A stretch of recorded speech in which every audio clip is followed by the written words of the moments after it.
출애굽기 17장. 이스라엘 온 회중이 신광야를 출발해 여호와의 명령대로 이곳저곳을 지나 마침내 르비딤에 진을 쳤습니다. 그러나 거기에는 백성들이 마실 물이 없었습니다. 그러자 백성들은 모세에게 대들며 말했습니다. 우리에게 마실 물을 주십시오. 모세는 그들에게 너희가 왜 나와 싸우는 것이냐? 너희가 왜 여호와를 시험하는 것이냐 하고 말했습니다. 그러나 백성들은 거기에서 목이 말라 모세를 원망하며 말했습니다. 당신이 왜 우리를 이집트에서 데리고 나와 우리와 우리 자식들과 가축들을 목말라 죽게 하는 것입니까? 모세는 여호와께 울부짖었습니다. 제가 이 사람들을 어떻게 해야 합니까? 그들이 제게 돌을 던지기 직전입니다. 여호와께서 모세에게 말씀하셨습니다. 이 백성 앞을 지나서 이스라엘 장로들 몇을 데리고 나일강을 쳤던 네 지팡이를 손에 들고 가거라. 내가 거기 호렙산의 바위 곁 네 앞에 서 있겠다. 너는 그 바위를 쳐라. 그러면 바위에서 물이 흘러나와 백성들이 마실 수 있게 될 것이다. 모세는 이스라엘 장로들이 보는 앞에서 그렇게 했습니다. 모세는 그곳을 마사와 무리바라고 불렀습니다.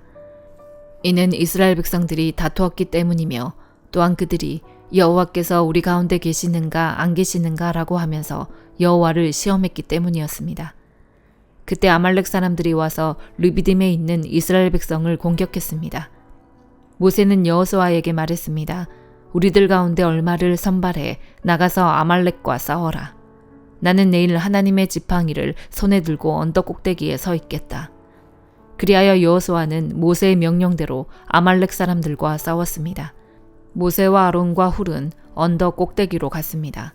그런데 모세가 손을 높이 들고 있는 동안은 이스라엘이 이기고 모세가 손을 내리면 아말렉이 이기는 것이었습니다. 그러다가 모세의 손이 피곤해지자 아론과 훌은 돌을 가져다가 모세 아래에 두고 그를 앉게 했습니다. 그러고는 아론과 훌 가운데 한 사람은 이쪽에서 한 사람은 저쪽에서 모세의 손을 들어 주어 해질 때까지 그의 손이 그대로 있도록 했습니다. 이렇게 해서 여호수아는 아말렉과 그 백성들을 칼로 무찔렀습니다. 그때 여호와께서 모세에게 말씀하셨습니다. 이것을 책에 써서 기념이 되게 하고 여호수아로 하여금 듣게 하여라.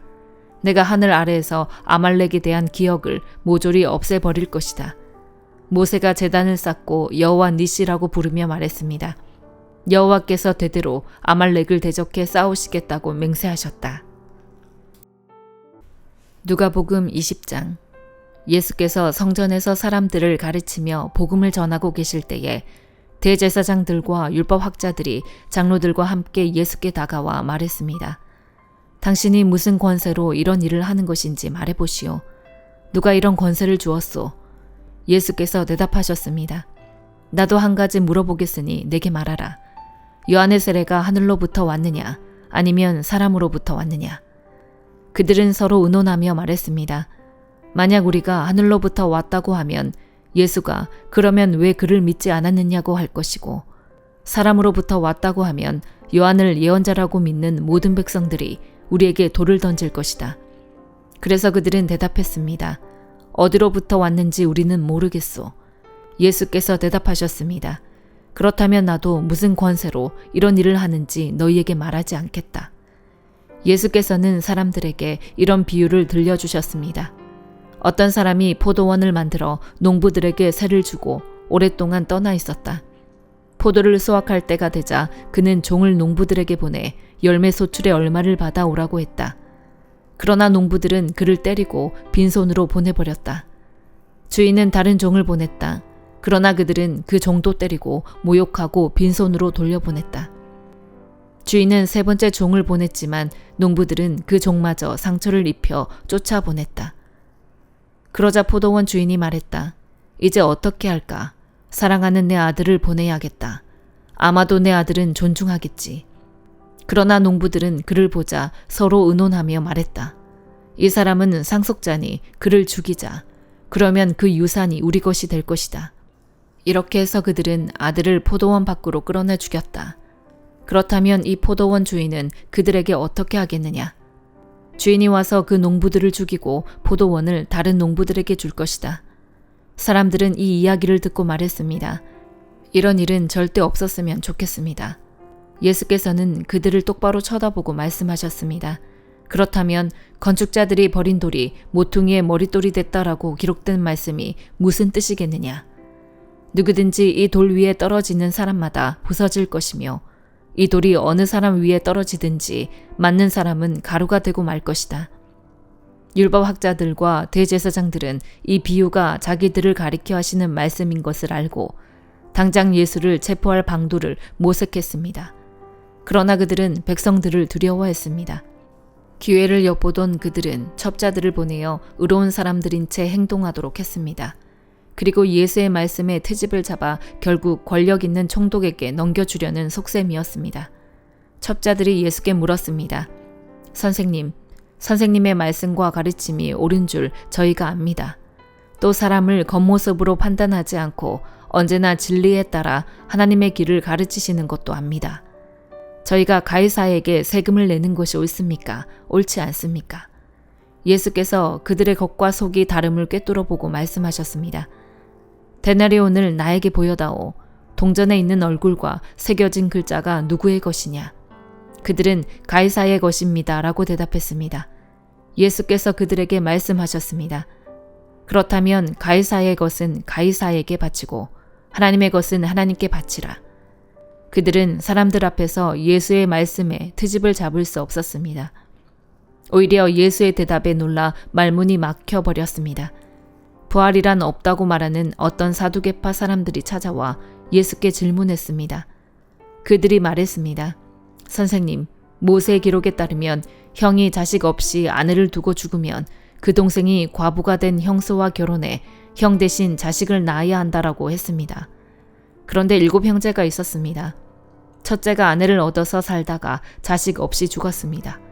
그리고 둘째가 형수를 아내로 얻어 살다가 역시 자식 없이 죽었습니다. 그 다음에 셋째가 그 형수와 결혼했고 이런 식으로 해서 7째까지 다 자식 없이 죽었습니다. 그리고 마침내 그 여인도 죽었습니다.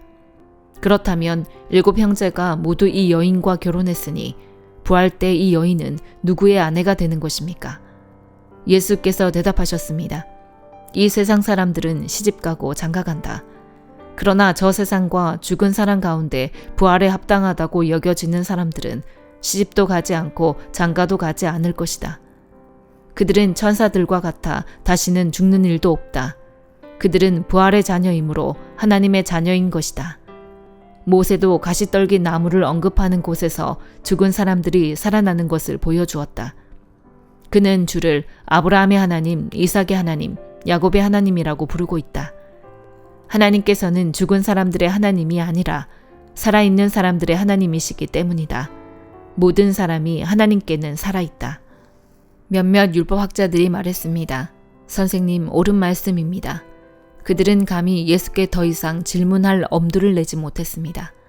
예수께서 그들에게 말씀하셨습니다. 사람들이 왜 그리스도를 다윗의 자손이라 말하느냐? 다윗이 시편을 통해 직접 말했다. 주님께서 내 주께 말씀하셨다. 내가 네 원수들을 네 발 아래 굴복시킬 때까지 너는 내 오른편에 앉아 있어라. 다윗이 그리스도를 주라 부르는데 어떻게 그리스도가 다윗의 자손이 되겠느냐? 모든 사람이 듣고 있을 때 예수께서 제자들에게 말씀하셨습니다. 율법학자들을 주의하라. 그들은 긴 옷을 입고 다니기를 좋아한다. 또 시장에서 인사받는 것과 회당과 잔치의 윗자리 차지하기를 좋아한다. 그들은 과부의 가산을 통째로 삼키고 남에게 보이려고 길게 기도한다. 이들이 더 엄한 심판을 받을 것이다. 욥기 35장. 엘리후가 이어 말했습니다. 당신이 내가 하나님보다 의롭다고 하다니 그게 옳다고 생각합니까? 당신이 그것이 내게 무슨 유익이 있습니까? 내가 죄를 깨끗이 없애면 얻을 것이 무엇입니까? 라고 했으니 말입니다. 내가 당신과 당신 친구들에게 대답하겠습니다. 우러러 하늘을 보십시오. 당신보다 훨씬 높이 있는 구름을 보십시오. 당신이 죄를 짓는다고 그분께 무슨 영향이 있겠습니까? 당신의 죄가 많다 해도 그분과 무슨 상관이 있겠습니까? 당신이 의롭다 해서 그분께 무엇을 드리겠습니까? 그분이 당신 손에서 무엇을 얻으시겠습니까? 당신의 악은 당신 같은 사람에게 해를 끼치고 당신의 의도 인간들에게나 영향을 줄 것입니다.